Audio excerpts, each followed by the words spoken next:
Begini, saya dulu pernah berdoa berkali-kali sama Allah Subhanahu wa taala bahwa saya ingin membaca Quran itu fasih fil makna. Fasih itu artinya jelas, runtutan logikanya jelas. Sehingga barokahnya fasih itu logika Quran atau logika yang dibangun Quran itu menjadi benar-benar logika yang diterima siapa saja, termasuk diterima oleh orang kafir. Kita tahu Umar itu masuk Islam sebelum mondok apa enggak pernah mondok? Sebelum mondok, enggak pernah beliau ngaji tafsir. Enggak pernah mondok. Tapi beliau dengar Quran itu faham. Karena logika yang diutarakan Quran itu logika sesuai fitrah salimah. Sesuai akal yang apa? Sehat. Saya di mana-mana cerita karena ini kebanggaan para mufassir. Ketika Jubair bin Mut'im bin Adi menceritakan bapaknya yaitu Mut'im bin Adi. Beliau adalah orang yang sangat pintar sekali sehingga didelegasikan oleh kafir Quraisy untuk jadi negosiator di Asra Badrin. Jadi perang Badar itu kan ada Asra Badrin, orang-orang kafir yang ditawar Islam. Kemudian orang ini diutus untuk jadi negosiator.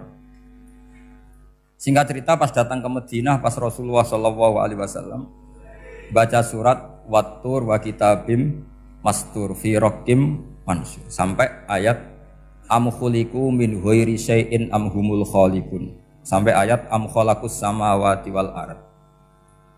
Di ayat itu Allah menceritakan kalau Tuhan-Tuhan yang kamu anggap Tuhan itu sebagai Tuhan, misalnya Lata, Uzza, Manat, enggak apa-apa kata Allah. Tapi kata Allah, saya minta bukti prestasi mereka apa kalau sebagai Tuhan itu. Apakah pernah ikut menciptakan langit bumi? Atau kalau nggak bisa menciptakan urun kata Allah, urun semen sak-sak kata Allah, penting urun. Sehingga logika lalu terbangun, prestasinya apa? Tuhan-Tuhan yang kami tuhankan itu. Kata Allah, Qul ara'aytum ma tad'una min dunillah aruni madza khalaqu minal ardi am lahum syirkun fis samawati. Kalau mereka Tuhan, tunjukkan prestasinya ke saya, kata Allah. Apakah mereka terlibat dalam penciptaan langit dan bumi? Atau kalau nggak bisa menciptakan 100%, kata Allah setidaknya urun. Ya tadi urun semen, amlahum syirkun fisamawat. Syirkun maknanya urunan. Lalu ketuhanan berhala, Uzza dan sebagainya batal karena ayat ini. Orang kafir berpikir, wah ini tidak Tuhan karena nggak punya prestasi apa-apa. Lalu mereka secara ekstrim malah berpikir ateisme, tidak mengakui adanya Tuhan. Kalau nggak diakui adanya Tuhan, berarti alam raya ini dimulai dari ketiadaan. Logikanya berarti begini, hadhil maujudat khalaqahal adam. Langit yang karuan wujud, bumi yang karuan wujud, hewan-hewan yang karuan wujud, matahari, rembulan, lautan semuanya wujud. Kemudian semua maujudat ini dirumuskan khalaqahal adam, diciptakan oleh ketiadaan. Pertanyaannya adalah ma huwal junun asyaddu min hada. Kegilaan apa yang lebih parah ketimbang ini? Karena sesuatu yang wujud dimulai dari sesuatu yang tidak wujud. Berarti sama dengan mengatakan hadhil maujudat khalaqahal adam. Semua yang enggak ada ini diciptakan oleh sesuatu yang enggak ada. Jadi semua yang ada diciptakan oleh sesuatu yang enggak ada. Maka Quran ketika ngetikan am khuliqu min ghairi syai'in. Apakah kalian semua atau mereka semua diciptakan min ghairi syai'in, min ghairi khaliqin maujudin.